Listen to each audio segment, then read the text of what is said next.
For those of you who aren't Mormon or Mormon adjacent, the CES Letter is a letter that was written by a very intelligent young man to a church authority, and it's pages and pages and pages pointing out all of the contradictions within the faith and all of the horrific points of history that the church intentionally hid from its members for over 100 years. Many of those points that were brought up in the CES Letter, the church ended up posting them on their website in the gospel topics essays, whatever they're called. CES Letter is also extremely well sourced.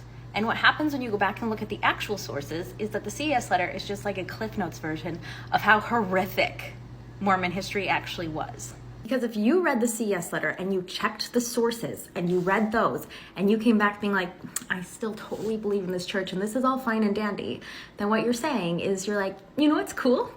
The genocide of Native Americans by my church leaders. Oh, you know what else is cool?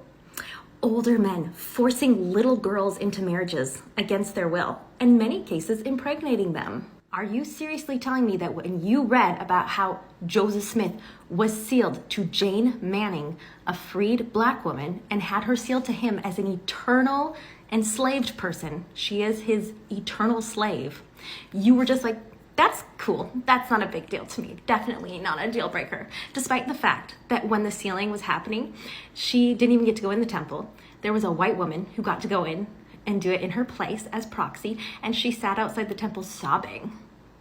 And you were like, the oppression of black people within Mormonism, that's just like not a deal breaker for me.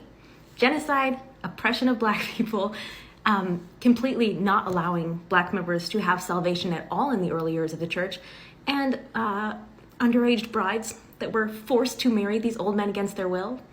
Prophets sending married men on missions, and then marrying those men's wives behind their backs while those men were on missions, and you're just like, Melody's like, you know what, like, I've read it, it's fine. I really hope you didn't read it, because girl, if you read that and you came to the conclusion that all is well in Zion, we do not have the same morals, and that's gross.